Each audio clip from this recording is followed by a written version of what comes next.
Pronto, gente. Vamos começar a nossa segunda aula de saúde coletiva. E da mesma forma, logo depois eu vou passar uma atividade lá no aplicativo. Viu? A aula de hoje, vocês vão perceber que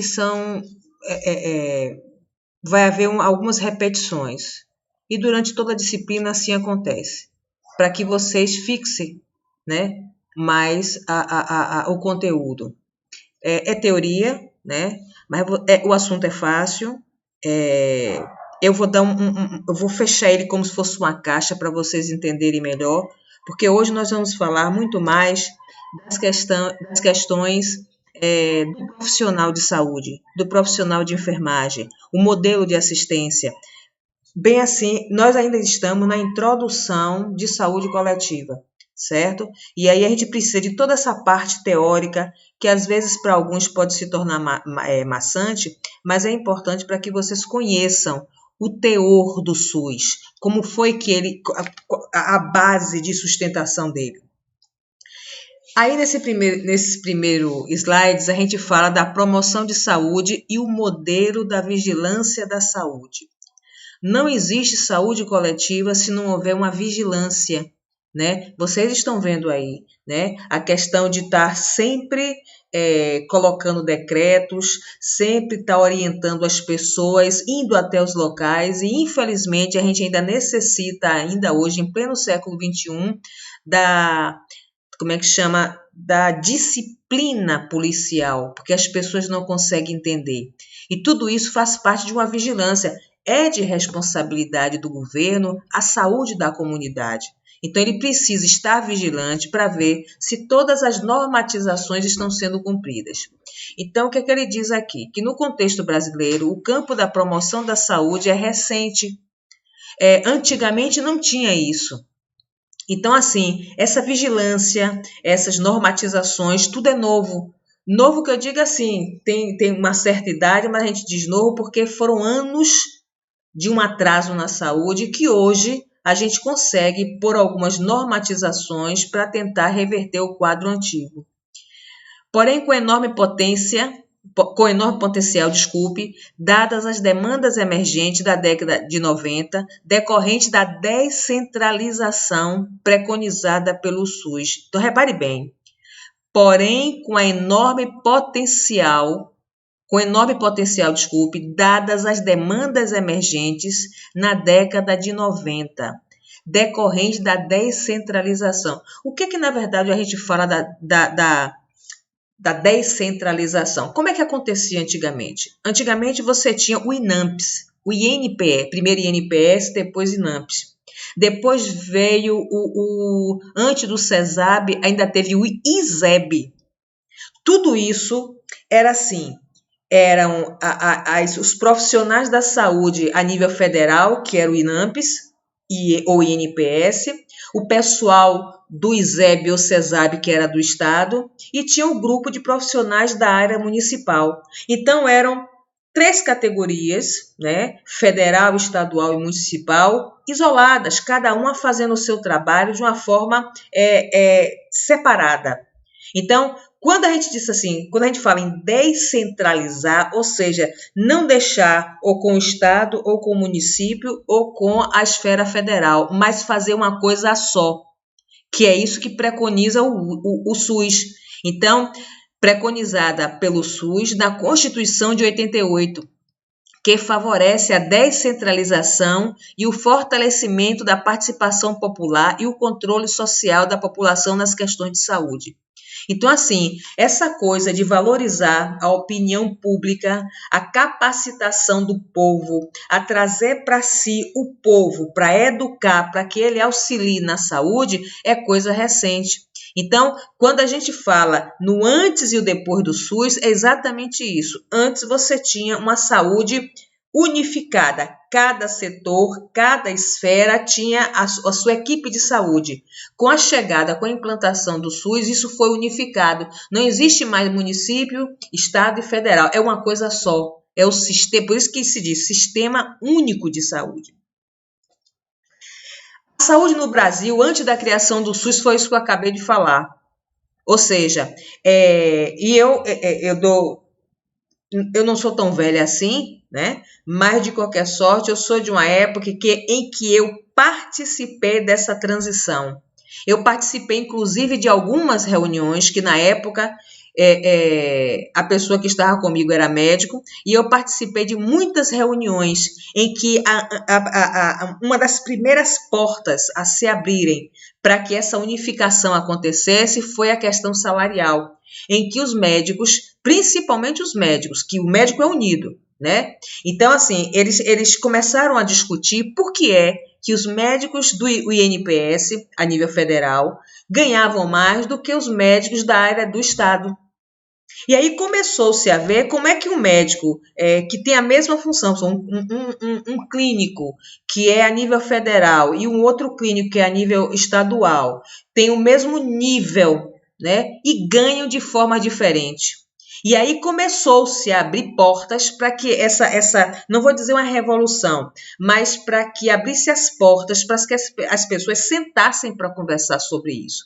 Por isso que aqui diz que a proposta do SUS, surgida após quase uma década de lutas pela maioria da saúde no país, lutas que envolveram diversos segmentos da sociedade, como os movimentos populares, de saúde, técnicos, aqui eu nem o técnico que ele fala aqui não é um técnico de enfermagem, é o técnico, aquele profissional que está ali o dia a dia, não só o técnico, o auxiliar, o técnico de enfermagem, mas o técnico, aquele profissional que está ali lidando diretamente com as ações de saúde, desde o pessoal da limpeza até o pessoal que são médicos. Aí sindicalistas, universidade e outros movimentos, ou seja, foi na verdade um movimento para que o SUS acontecesse. E podia ser atendido do INAMPS. Isso eu só estou trazendo para vocês, para que, já que eu citei o INAMPS, o que era que acontecia antigamente, antes do SUS? Só era atendido pelo INPS e, posteriormente, INAMPS, era as pessoas que tinham, era ligada à Previdência, era uma assistência, como hoje tem a Previdência Social, e o INAMPS era assim, mas só quem seria atendido seriam as pessoas que trabalhavam e tinham carteira assinada e pagavam a parte, né? Hoje a gente não tem a questão do INSS, que seria o INAMPS antigo. Nessa época era assim, você só tinha direito a se consultar, a ser atendido pelo grupo do INAMPS se você tivesse sua carteira assinada. Existia inclusive uma carteirinha do INSS, né, do INPS na época. Então, era uma classe separada, não era todo mundo que era atendido, certo? Só poderia ser atendido se você fosse, porque se pagava, né? Como a gente hoje, quem tem carteira assinada, não tem uma parte que paga o INSS, a mesma coisa era na época. Quem tinha carteira assinada tinha o direito a frequentar o médico a nível federal. Mas tinha também o nível estadual que a gente falou nesse instante. Quem era esse nível estadual? Bem, alguns hospitais, postos de saúde, centros de saúde, da unidade básica de saúde. Eu não vou ler como está aqui, não. Eu vou dar uma geral para vocês entenderem mais ou menos do meu jeito o que é funcionar. Ainda existem os postos de saúde muito pouco mesmo. Hoje nós temos a UBS, as unidades básicas de saúde, que antigamente, na verdade, essas unidades básicas funcionavam como os centros de saúde. Então, basicamente, a grosso modo, a diferença básica do posto de saúde e centro de saúde era o nível de atendimento, como é que se chama? A quantidade de profissionais variados que se tinha. O posto era uma unidade pequenininha, até na sua infraestrutura. Basicamente, ele tinha um enfermeiro, ou às vezes só o auxiliar de enfermagem e um médico, né? Ou então, assim, agentes de saúde que estavam lá. Era bem o básico. Era aquele curativo, era a administração de uma medicação, mas nada além disso.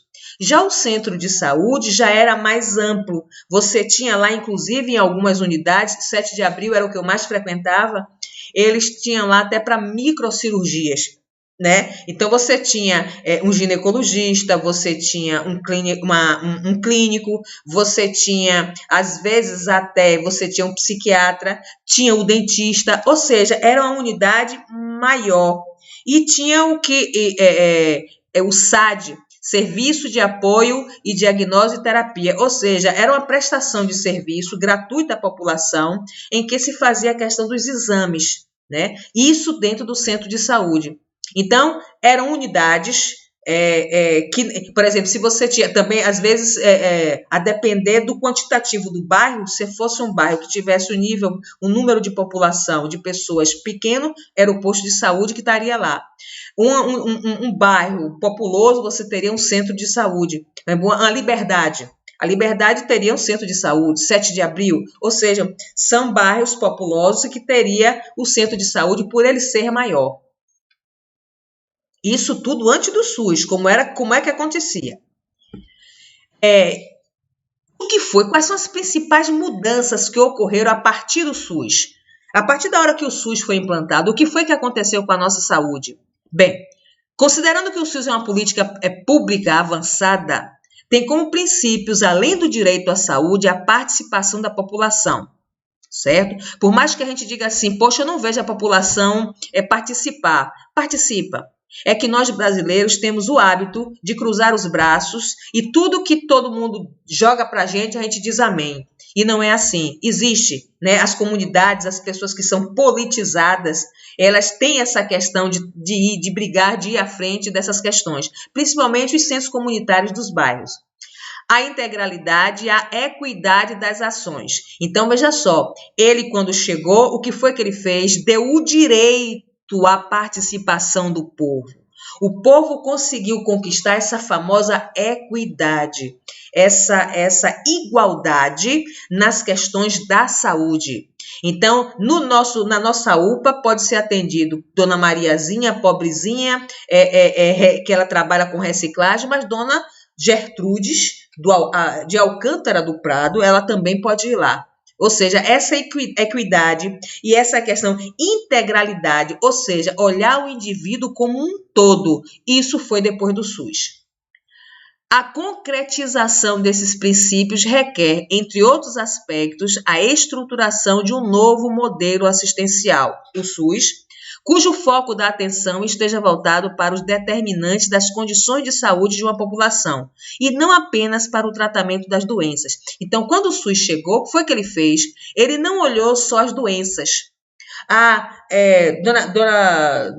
Seu José vai para lá para tratar de um diabetes, Dona Maria vai para hipertensão. Então, você só fica com as doenças, mas você não vai até a comunidade para ver o índice das patologias que mais incidem naquele local. Você, quando vai entrar na saúde coletiva, você, quando vai ser contratada para ir para uma unidade dentro de uma comunidade, a primeira coisa que o profissional tem que fazer é conhecer a comunidade, conhecer a área que ele vai trabalhar, ver a incidência de patologias que tem ali. Para quê? Para que você trace estratégias para que você consiga debelar a situação, consiga, inclusive, colocar programas vindo de vocês para a sua comunidade. Então, essa concretização, quem deu essa abertura foi o SUS. Repare que a gente, a todo tempo, quanta coisa o SUS, depois que foi implantado, fez para a nossa saúde e a gente não sabe, como é que se diz, entender a política SUS. O novo modelo assistencial, por nós considerado necessário para a implementação do SUS, se estrutura a partir de maior capacidade de resolução dos problemas da saúde pelo nível local. Ou seja, vamos supor, eu moro aqui nos Pernambués, acontecendo a incidência, vamos supor, de tuberculose. As primeiras resoluções vão partir daqui, da unidade daqui de Pernambués. Por quê? Porque é a unidade que tem a propensão de saber, por estar muito próximo à comunidade, ela sabe o que é que está causando, ela sabe, ela entende, ela consegue enxergar a realidade de Pernambués. Eu não posso tratar Pernambués como se fosse qualquer coisa, qualquer bairro, ou como todo, fazer de uma forma geral. Bem, eu vou implementar para os bairros de Salvador. Não, não pode. Cada bairro tem uma resposta, cada bairro tem uma identidade, vamos assim dizer. Os serviços se organizam em uma rede hierarquizada, por nível de complexidade diferenciada. A gente já começa nas instituições governamentais. Salvador é o prefeito que começa, depois o estado é o governador, e aí chega ao Ministério da Saúde para tratar do Brasil como um todo. Essa hierarquia, nessas esferas governamentais, lá dentro você vai ter um líder, vamos assim dizer, na prefeitura seria o prefeito e os seus secretariados. Não sei se vocês acompanharam hoje, que eu orientei que vocês assistissem a entrevista, a coletiva que se faz com o ministro da Saúde no final da tarde, em que ele estava lá com os seus secretários. E ele estava ali dizendo, aqui, até a questão de demissões, que ele disse, não, nenhum secretário meu vai ser demitido, porque ele sabe da importância que tem esses profissionais que auxiliam, que dão suporte. Repare que às vezes quando pergunta alguma coisa a ele, ele faz, não, quem melhor está para responder é doutor fulano de tal. E assim a gente anda dentro dessas esferas. Cada setor com sua, ou melhor, cada grupo ou cada indivíduo, cada profissional está relacionado com o setor de dentro da unidade, da esfera do governo. Isso eu estou falando município, estado e federal. Nessa rede cabe o nível básico atender aos problemas. O que é o nível básico? É aquele postozinho que está ali no seu bairro, é a UPA que está ali no seu bairro. Ela conhece a sua comunidade. Muitas vezes você tem assim, em uma comunidade X, você está tendo um índice de problemas alérgicos. Né? Eu estava conversando com uma colega de vocês, deu um problema aí com o parente dela. Quem sabe, será que é um surto que está tendo na área dela? Ninguém sabe. Mas vamos supor que fosse. Não quer dizer que está tendo um surto naquela área dela que vai estar um surto em uma outra área. Não. São coisas diferentes. Então, o nível básico ele sabe o que está acontecendo em seu entorno. Ele sabe como é a comunidade. É uma comunidade que tem como é que se diz? Uma comunidade que tem a questão da moradia bem estruturada. O saneamento básico é bem estruturado, até porque, para que se faça um estudo epidemiológico, você precisa saber conhecer sua área para ir começar descartando. Índice de desinteria em uma determinada área. Poxa, se for numa área dos alagados, onde tem palafita, você já sabe que ali o grande eixo é a higienização, é o contato direto com o esgoto. Então, lá não tem esgotamento sanitário. Então, áreas que têm esgotamento sanitário precário, existem patologias que são inerentes, que são, assim, que fazem parte desse contexto, desse quadro, certo? Então, vamos lá. Nessa rede, cabe ao nível básico atender aos problemas e também identificar as causas sociais, econômicas e culturais a eles relacionados, para buscar posterior intervenção junto a outros setores, complementando assim a esfera de atuação sobre os determinados nas condições. Vocês vão falar muito em DIRES daqui a algum tempo. A DIRES são as diretorias regionais. Cada setor da cidade tem uma DIRES, ou seja, funciona como feudos. Antigamente, na história, não tinha o feudalismo, que eram várias cidadezinhas pequenas e cada cidade tinha o seu agente feudal para poder dinamizar, né? Estruturar, saber o que estava fazendo naquela área. A mesma coisa é na ADIRES, né? Existem setores regionais. É o setor que vai ficar na Cidade Baixa, o setor que vai gerenciar a orla até um determinado patamar, o setor que é da área de Nazaré. Ou seja, existem diversos setores regionais para melhorar, para facilitar esse dinamismo de observação e fazer uma programação local. A proposta da vigilância de saúde, tudo isso, gente, tudo isso aconteceu depois do SUS. Uma outra vantagem qual é? Proposta da vigilância da saúde, entendida como um processo amplo e complexo, voltado para o enfrentamento, é palavrazinha que está bem atual, dos inúmeros problemas e agravos que comprometem a qualidade de vida dos diferentes segmentos populacionais. E aí vale salientar que, vamos supor, seu vizinho, você percebe que ele está com a tosse frequente, que ele está com emagrecimento, ou seja, ele está com toda uma sintomatologia que está aparecendo um problema respiratório. Vamos supor que seja uma tuberculose, que é uma doença de notificação compulsória, que está se falando muito isso atualmente. O que é uma doença de notificação compulsória? É aquela que qualquer cidadão tem o dever de... não é como é que se diz? Não seria a grosso modo seria um caguete, que seu vizinho está com a doença, você vai telefonar e você vai avisar. Então, você é obrigado a informar aos profissionais da área de saúde essa questão de que naquele endereço, naquela casa, existe uma pessoa com tais e tais problemas que possivelmente possa ser que seja ou não, mas aí a equipe já vai até lá e já vai gerenciar aquilo. Certo? Então, essa vigilância não é só mais do agente de saúde, é da população. Daí porque a gente falou lá no início da participação da população. O que é, então, esse modelo assistencial que o SUS preconiza, que o SUS começou e até hoje, graças a Deus, funciona? É a forma como se organizam os diferentes serviços de saúde e, principalmente, a lógica que embasa essa organização.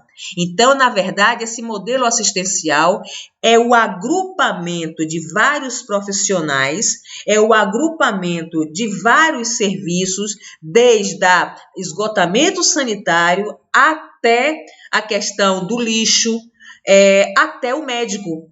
Então, quando a gente fala em saúde, SUS, não é só o médico, não é só a equipe de saúde, é todo um grupo de profissionais de diversas áreas que precisam funcionar para que essa qualidade de vida que a gente falou na aula de ontem aconteça.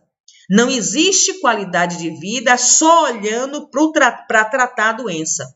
Tem todo um sistema, tem toda uma logística profissional, tem toda uma equipe que corre por fora para lhe dar o suporte. Olha o exemplo que eu dei ontem. Não adianta você pensar no coronavírus, no tratamento dela, se você não tem equipamento para tratar, se você não tem profissionais capacitados, se você não tem os insumos básicos, desde a luva até a máscara. Então, é um contexto, é um conjunto. Essa vigilância da saúde, que faz parte, a vigilância sanitária, é algo que faz parte do modelo assistencial, capaz de reverter a lógica de atender somente as doenças. Quando a vigilância sanitária vai num estabelecimento e vai olhar banheiro, vai na escola, inclusive, olha o banheiro, olha as salas, que tudo isso tem uma normatização que tem que ser obedecida. Quando ela faz isso, ela está fazendo nada mais do que prevenção. Então, quando a vigilância acontece, quando você, para abrir um estabelecimento, a vigilância sanitária, em alguns momentos, um restaurante, uma barbearia, salão de beleza, né, clínica, tem que ter para fazer a questão preventiva. Então, as ações preventivas e curativas de caráter individual e de alcance coletivo. Toda a ação da saúde coletiva visa o coletivo, a comunidade, não visa um só cidadão. E há o reconhecimento das dimensões biológicas, ambientais e sociais dos problemas de saúde. Você tem que ver, o biológico é o ser, né? É a pessoa, a questão ambiental é aonde você vive, seja a sua casa, seja a sua comunidade, e o social. Até onde eu posso ir? Como é que é essa relação? Como é que eu tenho trabalho? Eu tenho escola, né? A cultura que eu tenho é suficiente para o entendimento de um profissional que vai dar essas orientações? Quem faz isso, a vigilância está por trás disso. Toda vez que você faz uma ação, pequena que seja, vamos botar vacina. Os programas de vacina, as campanhas de vacina, ela não acontece sem que antes a vigilância chame toda a sua equipe, faça todo um esquema de revisão até do que é aquela vacina, para que patologia vai, o que é aquela patologia e como vai ser a dinâmica de ação de vocês. Então, tudo isso, a vigilância está por perto.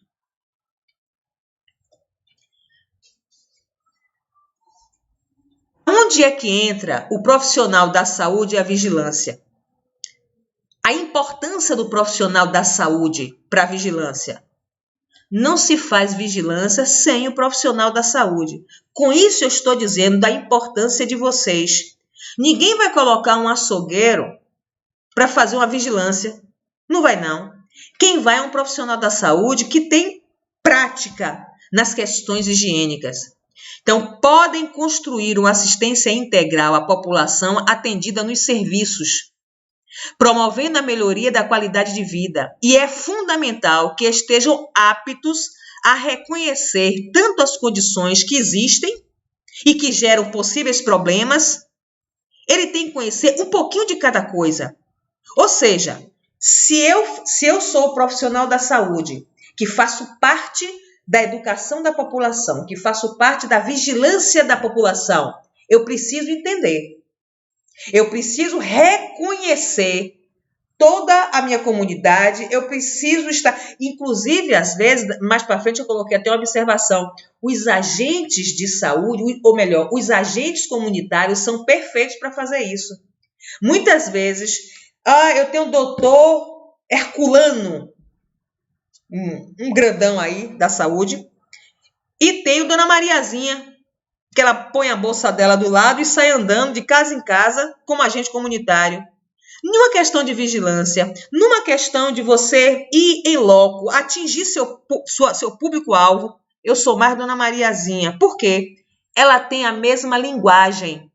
Ela conhece a população ou a comunidade dela. Ela vai chegar lá, vai falar da mesma forma, porque a dificuldade de seu José é a mesma que a dela, Dona Maria. Então, ela vai falar da mesma forma, ela vai orientar. E as pessoas que estão ali com ela, ouvindo, é mais fácil obedecer ao que ela diz do que ao que o doutor Herculano. É aquela que a gente falou na aula passada da parteira. As parteiras eram respeitadas antigamente. Ninguém queria ir para médico, não. Queria Dona Maricotinha, que ela já aparou, não sei, já aparou seu José, já aparou Dona Maria, já aparou, aparou a família toda. Ou seja, eu confio mais em Dona Maricotinha. Por que isso? Porque ela vivencia na prática a realidade da comunidade, coisa que doutor Herculano, que veio da sua faculdade, que sentou lá cheio de jaleco, muitas vezes não tem. Ele vai se preocupar com dados ou com coisas que naquele momento Dona Maricotinha já fez. Enquanto ele está se preparando para fazer o parto, Dona Maricotinha já fez. Então, por isso que foi a necessidade, vocês vão ver mais à frente, da necessidade da gente pegar esses profissionais, entre aspas, né? Porque a gente fala entre aspas, porque eles não têm o conhecimento científico, não tinha. Mas hoje eles já têm o conhecimento científico básico. E antigamente eles não tinham. Como é a formação desse profissional? Profissional de saúde considera-se outros campos de conhecimento que não apenas da ciência. Não vá para a saúde coletiva com o seu livro de vocabulário científico, com todo o seu conhecimento técnico, com toda a sua, tudo que você conseguiu assimilar no seu curso de técnico de enfermagem. Só isso não vai valer. Muitas vezes, você, para entrar numa comunidade e atingir aquela comunidade naquilo que você quer, que é a qualidade de vida, vamos lá de sandália havaiana e falando nós vai e nós volta. Porque é a linguagem deles. É você entender por que é que eu não posso falar da questão, olha, Dona Maria, as frutas, as verduras que têm nutrientes, que têm vitaminas, as minerais, que tem... Não é assim que vai falar com ela, não. Você vai chegar na casa dela, da importância da visita domiciliar, e começar a observar o ambiente dela, o entorno dela. Você percebe que ela não tem dinheiro, mas ela tem uma plantação, tem uma hortinha em casa. Mas na hortinha dela só tem tomate e coentro. É por aí que você vai. Olha, dona Mariazinha, a senhora vai fazer sua salada, vai higienizar, você aí vai ensinar a higienizar, você vai ensinar como é que faz a salada, você vai falar com ela da importância, já que é uma salada, de não colocar muito sal por conta da hipertensão. Você vai chegar lá e percebe que ela é hipertensa e ela não tem dinheiro para comprar medicação e o posto mais próximo fica muito distante e ela já disse que já foi, não tem a medicação. E aí você olha para a casa dela, você vê que ela tem gaiola com os passarinhos lá cantando. Olha, dona Maria, ela não tem o dinheiro para comprar, estudar para ela, mas tem o alpiste lá pro passarinho. Olha, dona Maria, pega o alpiste, faça um chá de alpiste e tome, é excelente para a sua pressão. Ou seja, a gente tem que trabalhar com o que tem. Então, por isso que aí está dizendo a sociologia, a antropologia, a filosofia e a educação. Nós, profissionais dessa área, temos que ter um pouquinho de cada coisa. A psicologia, principalmente, quantas vezes você vai chegar lá, quando você pensar que não, ela já sentou, já está contando a vida dela toda. Já deve ter acontecido isso com vocês. Muitas vezes você senta, até no ônibus, quando você pensa que não, a pessoa já contou a vida toda. Sem quê nem para quê. Por quê? Porque nós somos um pouquinho de cada coisa. E a psicologia faz muito, né, essa questão da saúde. Está muito entranhada nessas questões da saúde. Então, prepará-los para que se tornem sensíveis à conscientização dos problemas. Isso é necessário, essa sensibilidade que vocês precisam ter. Essa sensibilidade ao chegar numa comunidade, entender, estudar ela, ver como é que ela responde a um programa. E para que incorporem em sua prática uma perspectiva de trabalho conjunto que se valha de outros saberes, buscando uma integração multidisciplinar. Isso resume o que eu disse. É um pouquinho de cada coisa que você tem que exercer de acordo às necessidades da sua comunidade. Resumindo, o perfil deste profissional deve aquisição de conhecimentos e habilidades. Aí é sem comentário. Ninguém vai para lugar nenhum se não tiver conhecimento de causa. Não sei hoje como é que está o mercado de saúde coletiva, mas quando eu me formei logo na faculdade, a primeira coisa que eu fui correr foi lá para o centro administrativo e tinha uma lista lá de necessidades dentro da saúde coletiva. Eu adorava não tanto a saúde coletiva, mas me atraía. Existe uma coisa crítica na saúde coletiva que eu gosto, mas eu não tinha conhecimento suficiente para encarar a saúde coletiva.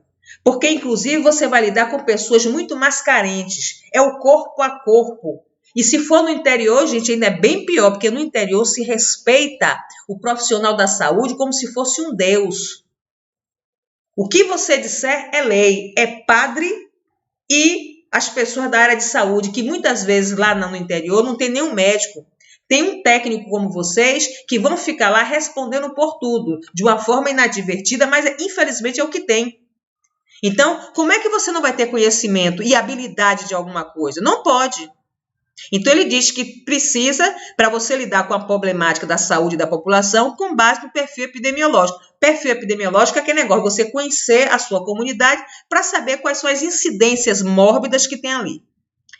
Especificidade da intervenção da enfermagem em saúde coletiva, ou seja, a importância, o que significa estar preparado para o cuidar, a essência, a base histórica da enfermagem. Saúde coletiva para a enfermagem vem, lá de trás, vem de Florence. A enfermagem nasceu praticamente dentro da saúde coletiva. Quem lembra da história de Florence? Florence começou com as guerras. E foi através das guerras que ela começou a pegar aquela população que sofreu os acidentes das guerras, amputações, era tiro, facada, tudo que era de ruim, muita morte no povo. A participação do povo era muito maior do que é hoje, porque quem era enfermeiro na época eram as freiras, eram as donzelas, que naquela época ainda tinha donzela, hoje que não tem mais. mas as donzelas, as donas de casa. Então, a saúde coletiva lá atrás era muito mais presente do que é hoje.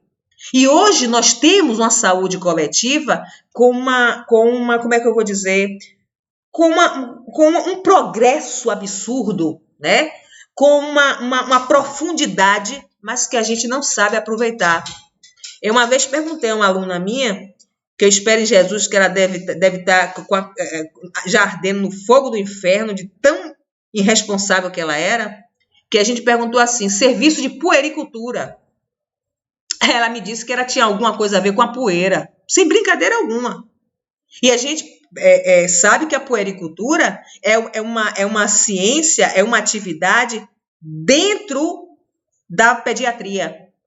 Então, assim, isso eu estou dando um exemplo para que vocês vejam que tem gente que não sabe usar o que tem.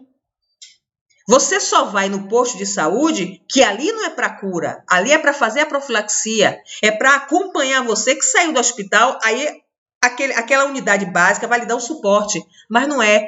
Hoje as UPAs estão cheias de gente doente e que a gente vai e volta. Tem muitos ali que não havia necessidade de ir para lá.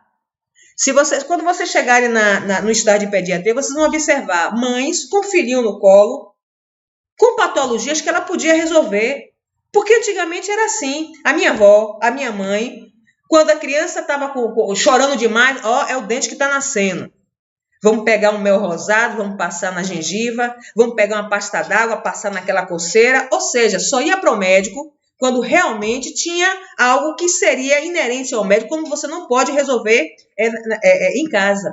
Agora a gente vai e volta, que a alimentação, o nível orgânico da população antigamente era muito melhor do que hoje. Hoje nós estamos podres. Hoje nós estamos com o organismo regado e sustentado com os hambúrgueres e as coxinhas da vida. Hoje você tem um adolescente que come uma salada, algo nutritivo, é muito difícil. Então hoje, antigamente não. Antigamente era o que tinha. Pelo menos na minha época era assim. Ah, minha mãe não quer isso não, vai comer. Só tem isso. Então você ficava com fome e acabava comendo. Não é?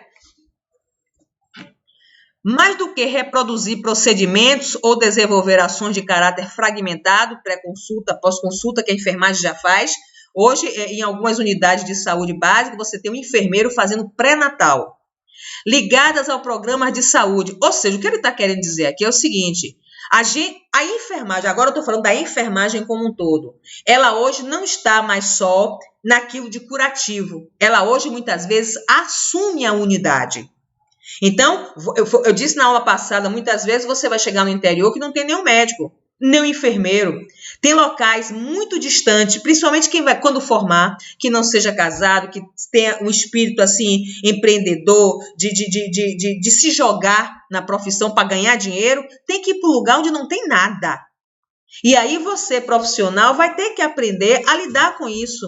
Então você precisa saber um pouquinho de cada coisa, porque a sua atuação lá, você tem que aproveitar aquilo que acontece. O que é que apareceu ali agora? Ah, foi um cara que foi baleado. Você vai ter que aprender a tirar a bala, tem que estar ali junto do médico.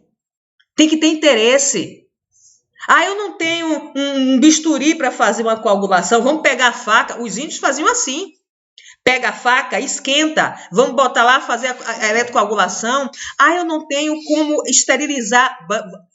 Uma vez eu assisti um depoimento do médico que ele usou a panela de pressão para esterilizar o material dele. E ficou durante muito tempo até que chegasse um programa e desse para ele de presente. Então, hoje, o profissional, ele tem que ser um todo. Ele tem que entender um pouquinho de cada coisa. O técnico de enfermagem é bem verdade que ele não vai muito além. Mas se ele encontrar um enfermeiro capacitado que queira levar ele vai um pouquinho mais além. Só depende de querer e de interesse. Então, o novo profissional deve ser comprometido com a competência técnica e deverá estar envolvido com as éticas da responsabilidade e solidariedade. Esse é o perfil do novo, é o perfil de vocês. Este somatório fará com que a especificidade da prática de enfermagem não se restrinja apenas à realização de procedimentos técnicos, mas incorpore a dimensão de comunicação e percepção das necessidades do outro. Eu sempre digo, administrar uma medicação, aplicar uma injeção, verificar um dado vital, qualquer açougueiro que estude um pouquinho mais faz. Antigamente existia o curso de auxiliar de enfermagem por revista, à distância, era por correio. Hoje muita gente está se queixando porque é virtual, né? Antigamente era por carta. Entendeu? Então, assim, hoje não é só isso mais. Ele não tem que saber a prática só, ele tem que ter conhecimento científico, ele tem que ser profissional. Práticas atuais da enfermagem, saúde coletiva, conhecimento da área, isso aqui eu praticamente já falei. Aí eu coloquei ali embaixo evidenciado, os dados são fundamentais para a construção do perfil epidemiológico, ou seja, o conhecimento da área, da população, que eu já falei para vocês, né? E aí, junto com escola, com creche, delegacia, igreja, tudo isso forma um grupo que auxilia o profissional a conhecer essa sua área, conhecer o perfil epidemiológico da sua área, certo? A igreja tem um papel muito bom nisso, né? Finalmente, o último aspecto que merece destaque é o encaminhamento da participação comunitária. Aí é o que eu digo, que o agente comunitário, né, que está mais próximo, que está indo de porta em porta bater, ele tem um conhecimento maior para levar essas informações para os órgãos competentes, certo? Você não pode saber que sua comunidade tem um índice de tuberculose muito grande sem comunicar ao órgão competente. E aí vem a questão do que é o agente comunitário, né? Tem aqui como um pseudo-profissional, porque a grande maioria dele não teve o curso que vocês estão tendo, não foi para nenhuma universidade, mas ele tem um conhecimento prático. Então, o que se propõe é explorar mais o papel do agente comunitário. Foi o que eu disse naquela hora. Entre o agente comunitário e o doutor, eu prefiro o agente comunitário, Dona Mariazinha, que ela sim, ela tem um contato maior com a sua comunidade, conhecendo o sistema epidemiológico, conhecendo a área, conhecendo a incidência que tem ali e as condições daquela área, certo? Pronto, gente, esse é o nosso último slide, que daqui a pouco eu passo a atividade para vocês. Qualquer dúvida, é só me chamar pelo Zap, até meio-dia eu estou aqui para tirar as dúvidas de vocês.